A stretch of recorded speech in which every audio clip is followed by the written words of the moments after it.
Welcome to Empowering Plans, a show dedicated to identifying waste and undue expense in the health benefits industry, discovering ways to maximize benefits while minimizing costs, and empowering employers, administrators, and consultants to emphasize, once again, the benefit in benefit plan.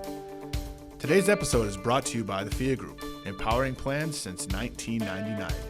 Now here are your hosts, the Phia Group's own CEO, Adam Russo, and Senior Vice President and General Counsel, Ron Peck. Hello, everybody, and welcome to another episode of Empowering Plans with the Phia Group. My name is Adam Russo. I am the co-founder and CEO of the company, and this is the last podcast of the year. It's a sad day, but it's also a very, inspiring, enlightening day as well. When we think about the fact that a year ago at this time, we had no idea what a podcast even was, what we're supposed to do, and today we have hundreds of followers all across the country who listen into our bi-weekly podcast or whenever something big happens like it's going on right now in D.C. So I just want to say thank you to all of you and also say Merry Christmas and Happy New Year. I will be on vacation next week. Now, I know people that work at Phia know that I never say I'm on vacation. I am actually calling this a vacation. I'm taking my entire family to the Dominican for a week, 2 days after Christmas through the New Year. It was my New Year's resolution after spending the past 5 years sitting at home with crying babies. I said, that's it.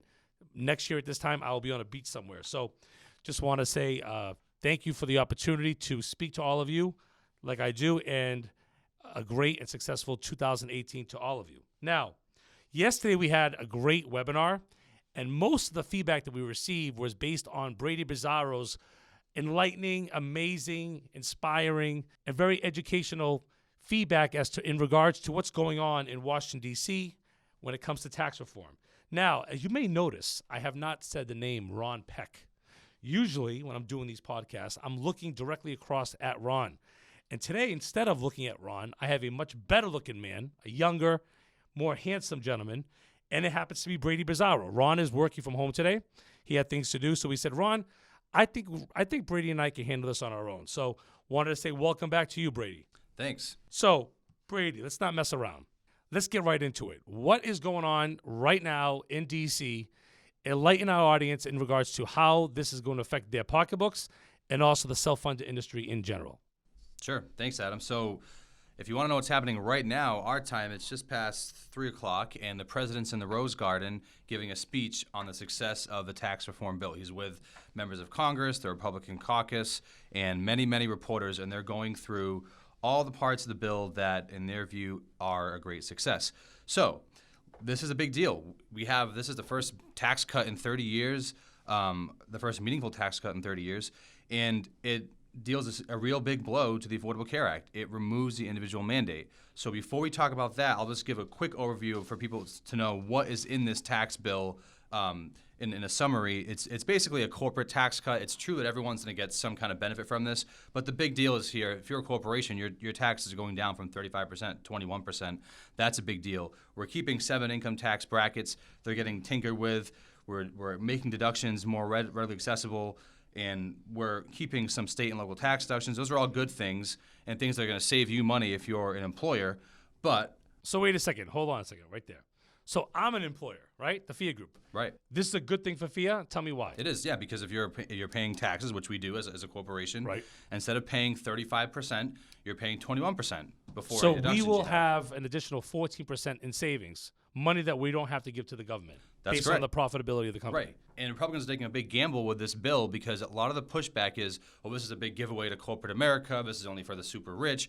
But the gamble they're taking is that the money that corporations are saving will be used to invest. When you say super rich, is it any corporation? So we talking about a company with 5 employees, they'll get a tax cut. Absolutely, how are they super rich? Well, they're not, but in terms of... Aren't a majority of the businesses in this country small businesses? That's true, but they're not paying the majority of the taxes. Most taxes are being paid by the companies like Apple, believe it or not, even though they're actually paying less than 35%. Because they make so much money, they're paying so much. So the hope is that these big companies that are going to be saving millions of dollars will take that money, bring it back from overseas, for example, and then invest in their labor force, invest in new technologies, hopefully not in automation, but they're going to invest that and hopefully we'll see the economy grow, and that's their idea for growth. But again, a majority of the people that work in this country don't work for Apple. They work for small businesses, right? That's right. Companies like Phia, where we have less than 200 employees. Correct. So is the gamble also the fact that the owners of Phia, myself and Mike Bronco, that we take that additional revenue and instead of putting it in our pocket, we'll reinvest that in new equipment, new computers, new technology, Right. better people, A better podcast give Brady room. a raise, a better podcast room. Right, exactly. And I think that's what you're going to see. You're right in saying that most employers are small employers. Most people work for small employers in this country. And so to the extent we do see growth, I think it'll be at that level. The large corporations, some of the fears are that they're going to use all that savings and just buy back stock or increase dividends and just basically have a big bonus payday for all their shareholders. That may happen. We don't know yet. But for people in our industry, the small to mid-sized employers, you're going to have more money to work with. You can invest that in hiring more people if you want, upgrading your equipment, making your health plans better.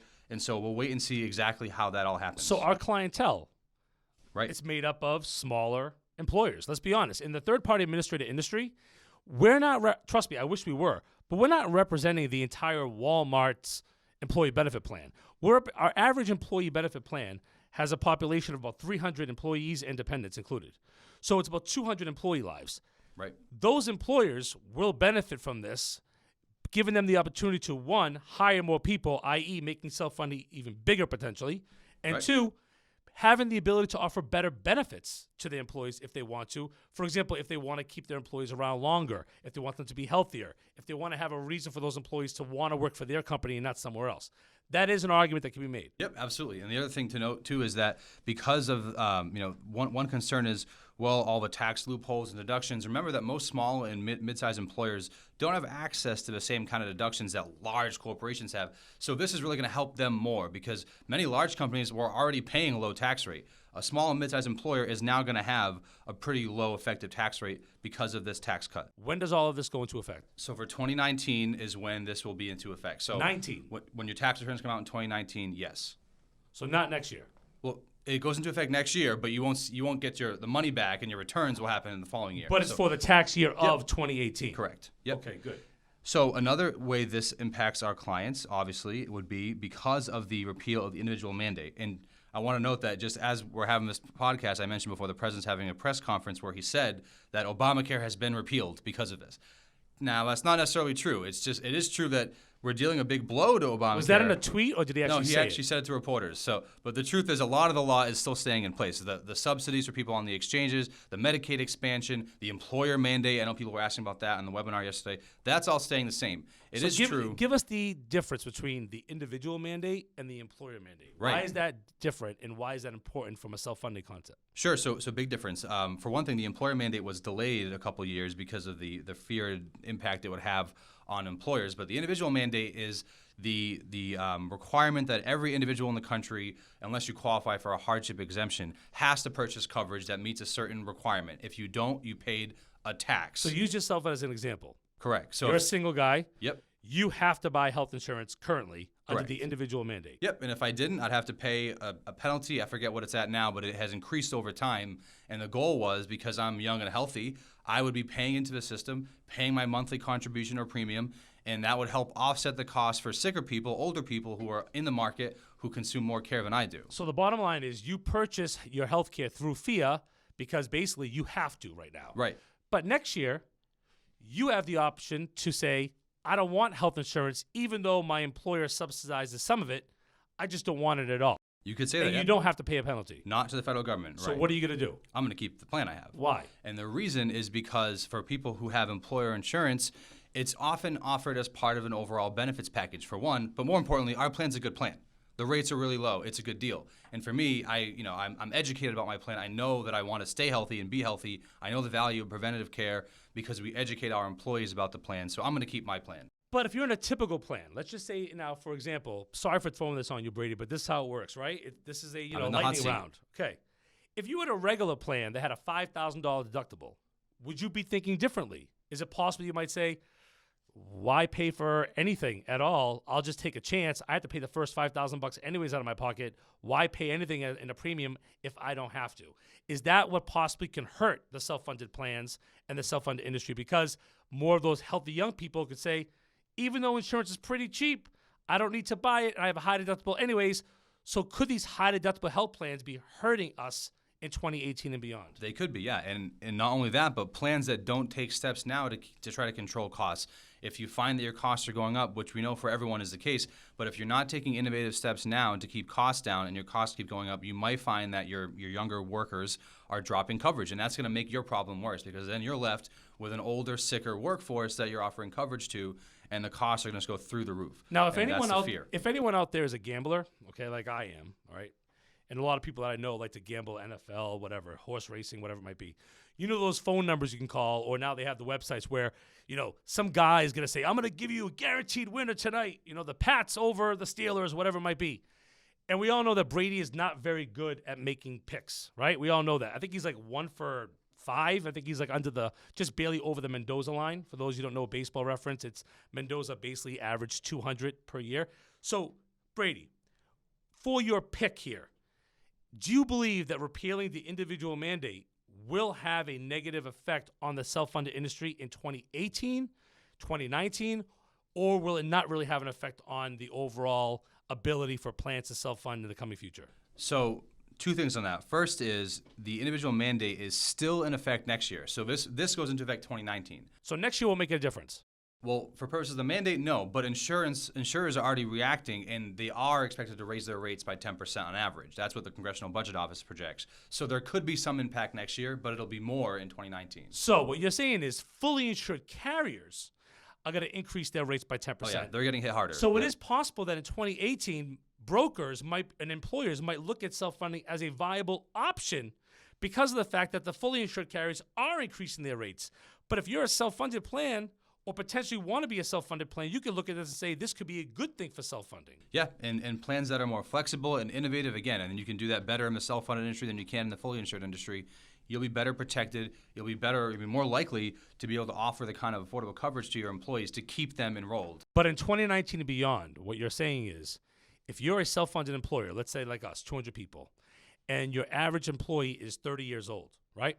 What you're saying, what could happen is, in 2019, all the young, single, healthy people just decide it's not worth having insurance at all. I'd rather have that money so I could buy more beer, or go on a Friday night, go see a movie, right, and just take my chances because I don't get sick anyways.